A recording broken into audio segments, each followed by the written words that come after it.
Good day, everyone, and welcome to the Human Development Zone brought to you by the Education Support Forum. I am Edzai Cornelius Robo, and today I will be talking about the church because right now we have witnessed some infighting within the church. I mean, rival churches going after each other, reporting cases to police, and we ask ourselves to say, is this an unholy war between churches? Is Christianity under threat? Because you find that now church is the biggest business. These pastors are driving the most expensive cars, they own private jets, they are so flashy, and they're getting this money from the poor congregants, and they get this money tax-free. So we ask ourselves to say, is church now the biggest scam ever? So I'm referring, when I talk about the issues that have happened recently, I'm talking about issues around fake miracles. There's a Congolese pastor who's based in Johannesburg, South Africa, who recently purported to have raised someone from the dirt, as in they were in a coffin and they pretended like they were resurrecting them. So this was condemned by fellow Christians. This was condemned by the public in general. And the scuffles that ensued were hectic. I had the opportunity to actually meet Pastor Mboro, who was at Santon police station and was actually reporting a case against Pastor Lukau of Alleluia Ministries. Pastor Mboro is the head pastor and founder of a church called Incredible Happenings. What a name, right? Incredible Happenings. But let's just listen to my interview with Pastor Mboro around the skirmishes in the church in South Africa that are going on right now. You have a right to approach men and say, men of God, you read the Bible you read as a pastor, you cannot do this. But to a Hindu, a Muslim, I cannot go and speak to them because I don't know the Quran. I don't subscribe to them. I don't call me whether they are religion. But anyone who calls himself a pastor, we pastors, we have a right to challenge them. And I'm challenging Lukau. And as I say, I'm getting threats already, death threats already for this. And I will not stop. So let them kill me if they want to kill me. Let them shoot me if they want to shoot me. I will not back down. So, Pastor, yeah, for transparency, do you think that maybe SARS and other authorities should start taxing churches? And also, should pastors have proper qualifications in order to That is totally wrong. This thing of CRL, that pastors should have qualifications. Pastoral thing, it's a calling, it's a spiritual gift. Just like being a sangoma. You don't need a degree to be a sangoma. You understand?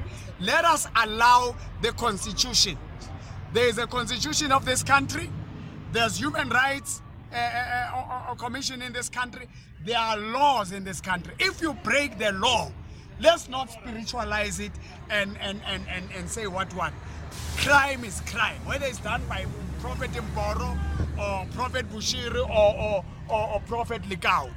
Let's not say because this is a pastor now we must regulate. So is this resurrection, is it worse than eating grass and drinking petrol? It's worse.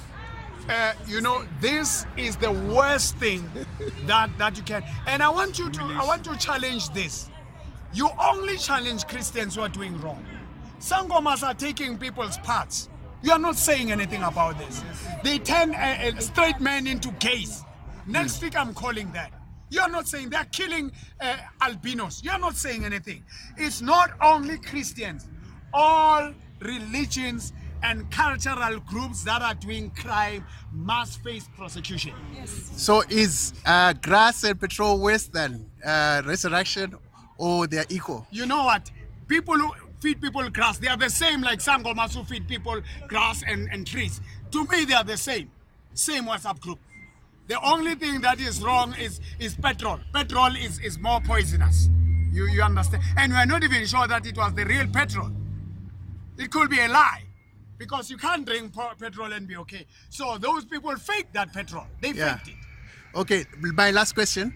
Are pastors now using magic to gain competitive advantage? No, people are using scams. And people have moved from the true gospel. The gospel is not about who has a big church, who is better than the other one, who has more money. That's why I gave my money away, because it's God's money. And I'm starting over. I gave most of my wealth away. I'm starting over. If really it was about this thing can make me a man of God, I wouldn't have given them. I would have kept them and shined. But for me, it's not about that. We need to love one another and support one another as the church. We are not competitors. Sure. We are standing for that. I think we've just come through. Yeah, so that was Pastor Mboro, the controversial pastor from South Africa, who is the founder of Incredible Happenings Church. And I was asking him about taxing of churches, because we find that this is a loophole. The fact that churches are not regulated in South Africa and many other countries, and people are using it for money laundering. People are using it to run scams. I mean, it begs the question to say, he's talking about his wealth.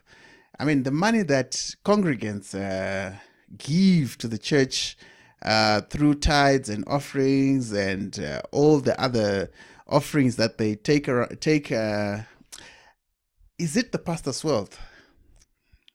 What is that money meant to be used?